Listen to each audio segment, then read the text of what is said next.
నమస్తే అన్న గారు, ఎక్కడి నుంచి వచ్చారు? కాసరగూడెం. కాసర్లగూడెం. దాదాపు ఎన్ని కిలోమీటర్లు ఉంటుంది ఇక్కడికి? 35 దాకా ఉంటుంది. 35 దాకా ఉంటుంది. మీ పేరేనా? నా పేరు వెంకన్న. వెంకన్న గారు, మీరు మిరప తోట వేసారా? సో మీరు తోట చూడడానికి వచ్చారా? తోట చూడటానికి వచ్చినాం. తోట చూడడానికి వచ్చారు. ఎలా ఉంది మరి తోట? తోట బ్రహ్మాండంగా ఉంది. బ్రహ్మాండంగా ఉంది. దగ్గర కాపు ఉంది. ఇంత రోగం అనేది లేదు. రోగం లేదు, ఏమీ లేదు. ఈ రోజు డేట్ వచ్చేసి మార్చి 20, ఉగాది వచ్చేసింది మనకు. అయినా కానీ తోట పచ్చగా ఉంది.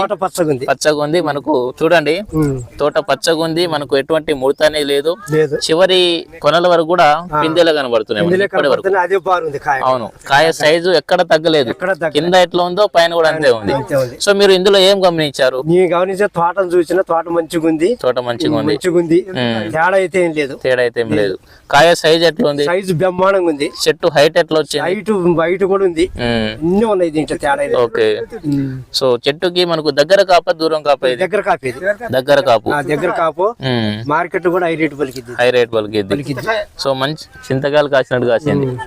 రికార్డు నీకు అసలు నేను 3-4 ఏళ్ల పాటు చూస్తాను కానీ కూడా పోతానా. ఈ రకమైన తోట కనపడలే నాకు. ఈ రకమైన తోట కనపడలే.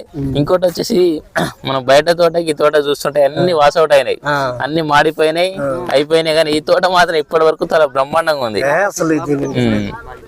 మరి ఇతను ఎట్ట మాకు ఒక 4 మీద. ఓకేనా గారు? కేజీ రాపించుకుంటాం. ఓకేనా గారు? ఆర్డర్ రావాలి మాకు. ఓకే, ఓకేనా గారు, థ్యాంక్ యూ. మంచి సమాచారం ఇచ్చారు, పంపిస్తాము. మేము ఒక 4-5 వెళ్తాం.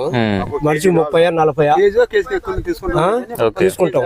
మాకు ఒకటే ఫస్ట్ లాట్ కావాలి.